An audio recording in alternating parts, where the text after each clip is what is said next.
Hello students, आज अपना topic है फेट मैप्स ऑफ डिस्कोब्लास्टुला, यानी डिस्कोब्लास्टुला का संभावी रेखा चित्र। इससे पहले वीडियो में मैंने आपको बताया था कि जो ब्लास्टोडिस्क वाला भाग होता है, उस ब्लास्टोडिस्क वाले भाग में विदलन के बाद में यानी आफ्टर क्लीवेज वो किस में कन्वर्ट हो जाता है? डिस्कोब्लास्टुला में कन्वर्ट हो जाता है। ठीक है। और डिस्कोब्लास्टुला को जब ऊपर प्रकाश से देखते हैं तो उसमें स्पष्ट दो क्षेत्र दिखाई देते हैं, पारदर्शी क्षेत्र और अपारदर्शी क्षेत्र। ठीक है। यहाँ मैं आपको यहाँ डायग्राम में बता रही हूँ। जैसे ये बाहर वाला जो पार्ट है, जहाँ पर जो सेल्स है वो बड़ी साइज की होती हैं और पीतक युक्त होती हैं, तो ये अपारदर्शी क्षेत्र होता है। अपारदर्शी क्षेत्र को क्या कहेंगे? एरिया ओपेका। और अपारदर्शी क्षेत्र जो होता है ये एम्ब्रियो के डेवलपमेंट में डायरेक्ट भाग नहीं लेता है, यानी इससे एम्ब्रियो नहीं बनता है। तो इससे क्या बनता है? एक्स्ट्रा एम्ब्रियोनिक मेम्ब्रेन और ब्लड वेसल्स बनती हैं इससे। इसके साथ साथ में ये वाला जो भाग है ये योग के डाइजेशन में यानी पीतक के पाचन में भी जो है मदद करता है। ठीक है। तो ये बाहर वाला भाग हो गया एरिया ओपेक का अपारदर्शी भाग। और ये जो अंदर वाला पार्ट है जिसकी जो कोशिकाएं होती हैं ये साइज में छोटी होती हैं और इनमें पीतक नहीं पाया जाता है, इस वाले भाग से सीधा डेवलपमेंट होता है एम्ब्रियो का। और ये जो भाग है ये भाग क्या कहलाता है?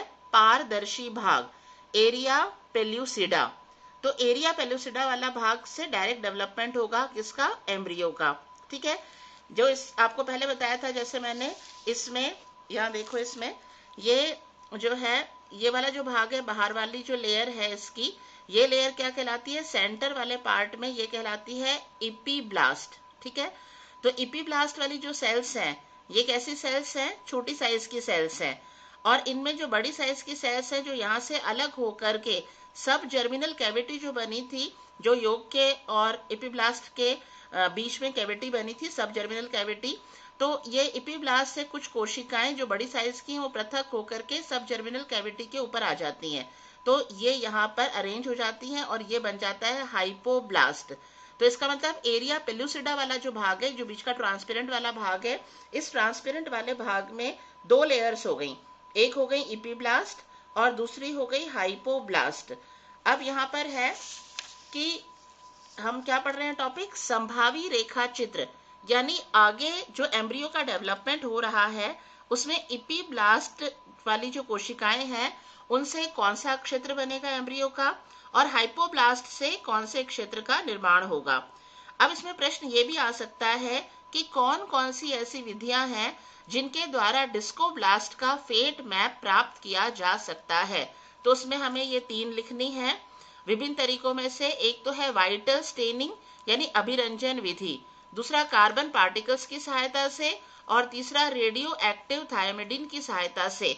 यानी इन तीनों में से किसी भी एक विधि के द्वारा ये डिस्कोब्लास्टुला का फेट मैप यानी संभावी रेखा चित्र प्राप्त किया जा सकता है। ठीक है।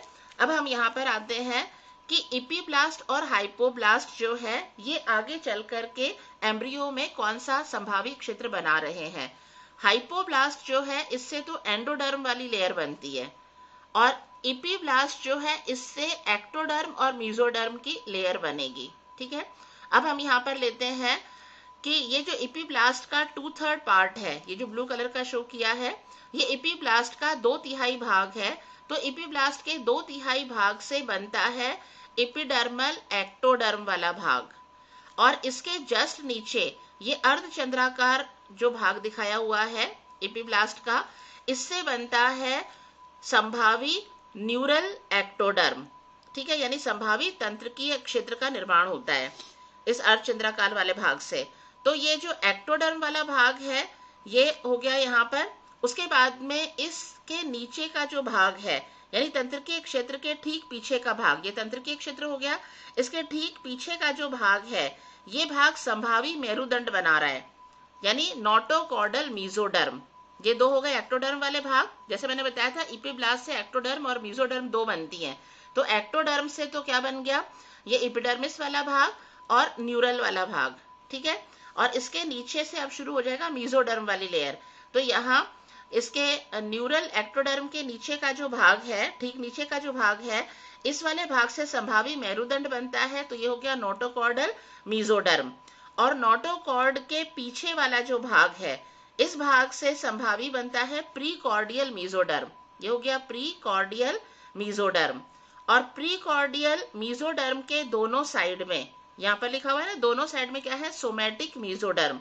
तो इससे दोनों साइड से पार्श्वीय मीजोडर्मल प्लेट का निर्माण होता है, पार्श्वीय लेटरल और ये है सोमैटिक।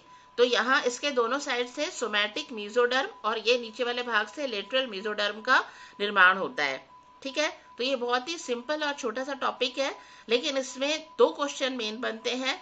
एक तो ये डिफरेंट मेथड्स कि किस मेथड के द्वारा, कौन से तरीके हैं जिसके द्वारा डिस्कोब्लास्टुला का फेट मैप या संभावी रेखा चित्र प्राप्त किया जा सकता है। और दूसरा, इस डायग्राम की सहायता से हम बता सकते हैं कि एरिया ओपेका जो है, ये वाला भाग क्या बनाता है आगे, और एरिया पेलुसिडा वाले भाग में जो इपीब्लास्ट वाली लेयर है, इस इपीब्लास्ट वाले लेयर से संभावी एक्टोडर्म के कौन सा पार्ट बन रहा है और मीजोडर्म का कौन सा पार्ट बन रहा है। ठीक है, थैंक यू।